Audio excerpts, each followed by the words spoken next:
निषाद ने जब से खुदकुशी की है तब से उनके पुराने वीडियोस को लोग वायरल कर रहे हैं। धर्मात्मा निषाद के बारे में ये बताया जा रहा है कि वो निषाद पार्टी के कद्दावर नेता थे। कोशिश ये कर रहे थे कि मेहदावल से उन्हें भावी विधायक प्रत्याशी बनाया जाए। एक दिन अचानक इतने मेहनत करने के बाद अचानक खबर आती है कि धर्मात्मा निषाद ने खुदकुशी कर ली। उन्होंने खुदकुशी क्यों की, इसे लेकर एक पोस्ट वायरल हो रहा है। सबसे पहले मैं आपको वो पोस्ट दिखा देना चाहता हूँ। इस पोस्ट में आप देखिए कि किस तरीके से उन्होंने अपनी मौत से कुछ घंटे पहले ये लिखा है, उसमें बताया है कि किस तरीके से निषाद पार्टी में उनका शोषण हुआ था, किस तरीके से उन्होंने जी जान लगा दी थी पार्टी से उन्हें टिकट मिल जाए।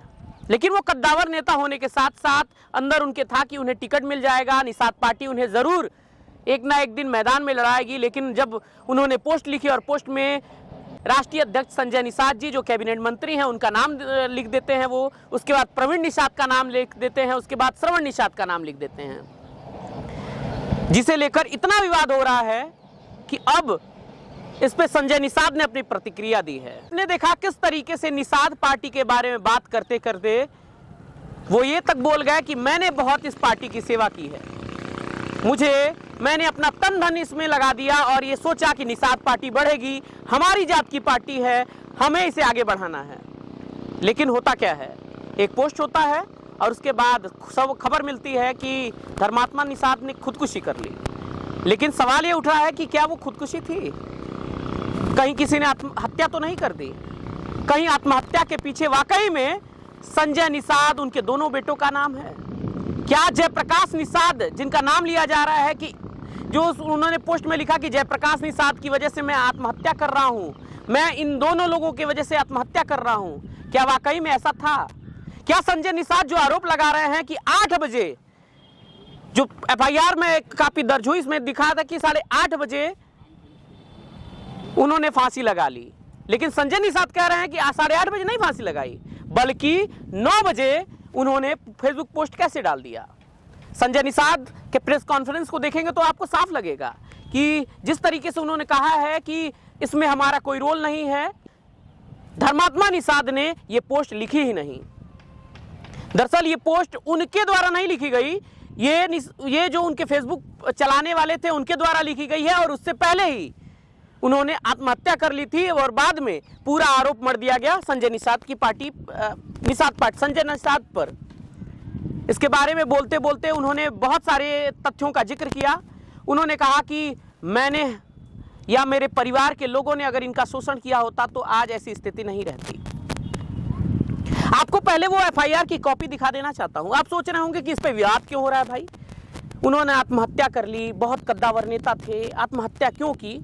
विवाद ये हो रहा है कि दरअसल उनके भाई जिनका नाम परमात्मा बताया जा रहा है, उन्होंने एफआईआर दर्ज की है। एफआईआर में उन्होंने जयप्रकाश निषाद नाम जिक्र किया है, बल्कि दूसरे उसी एफआईआर में नीचे उन्होंने जयप्रकाश निषाद के अलावा फिर निषाद पार्टी के अध्यक्ष संजय निषाद का नाम लिखा है, श्रवण निषाद का नाम दिया था। लेकिन होता क्या है, जब फाइनल कॉपी आती है और फाइनल कॉपी में निषाद ने जो एफआईआर की कॉपी दायर की है ना, सबसे पहले आप उसे इस फ्रेम में देख लीजिए। इस फ्रेम में आप एफआईआर की कॉपी देख रहे होंगे और एफआईआर की कॉपी में आपको साफ दिख रहा होगा कि पुलिस ने यह साफ लिखा है कि जयप्रकाश निषाद ने, और कुछ 3 अन्य का भी नाम है लेकिन वो अन्य में डाल दिया, अज्ञात में डाल दिया गया है। तो उनका आरोप है कि अज्ञात में डाल दिया गया है। बाकी मैंने इस पे निषाद पार्टी के अध्यक्ष संजय निषाद, उनके दोनों बेटे प्रवीण निषाद और छोटे बेटे श्रवण निषाद का नाम दिया था। लेकिन पुलिस दबाव में आकर इन तीनों का नाम अज्ञात में डाल देती है और पूरा दोष सिर्फ जयप्रकाश निषाद पे मढ़ दिया जाता है। संजय निषाद इस पोस्ट को देखकर एक भी बात कहते हैं कि हमने इतना सपोर्ट किया, हम लोग बहुत अच्छा कार्यकर्ता था और मुझे बड़ा दुख है इस बात का। लेकिन सवाल ये उठता है कि भारत के संविधान में आम आदमी क्या कर रहा है?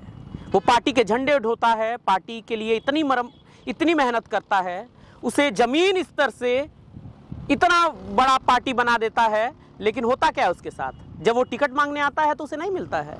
और उसके बाद वो इतने दुख से आत्महत्या कर लेता है, वो खुदकुशी कर लेता है और उसके मन में सिर्फ इतना आता है कि मैंने पार्टी के लिए इतना किया, पार्टी ने मेरे लिए क्या किया। एफआईआर की कॉपी से पहले मैं आपको वो पोस्ट दिखाना चाहता हूं जिसमें वो अंजलि से माफी मांगते आए हैं। वो अपनी पत्नी अंजलि से कहते हैं कि मुझे माफ करना, मैं तुम्हें प्यार तो देना चाहता था, मैंने समय नहीं दिया, मैंने पार्टी को समय दिया, मैंने अपने बहुमूल्य समय में पार्टी को समय दिया, मैंने तुम में नहीं समय दिया। ये एफआईआर की कॉपी साथ में आपको वो पोस्ट, ये दोनों आपको एक साथ दिखाना चाहता हूं। अब आप समझ गए होंगे कि पूरा वाकया क्या है। अब लोग इंतजार कर रहे हैं कि पोस्टमार्टम की रिपोर्ट जब आएगी तब अलग अलग बयान फिर से दर्ज किए जाएंगे। लेकिन आप इस विषय पर क्या कहेंगे, अपनी राय ज़रूर कमेंट में लिखिएगा। बाकी कोशिश इतनी कीजिएगा कि वीडियो को शेयर कीजिएगा और वीडियो पे अपनी राय ज़रूर लिखिएगा। बाकी हम न्यूज़ दस्तक हैं, न्यूज़ दस्तक सिर्फ खबरें नहीं देता बल्कि खबर की तह तक जाता है। कोशिश रहेगी कि इस बार भी तह तक जाया जाए और खबरों को स्पष्ट आपके सामने प्रस्तुत किया जाए।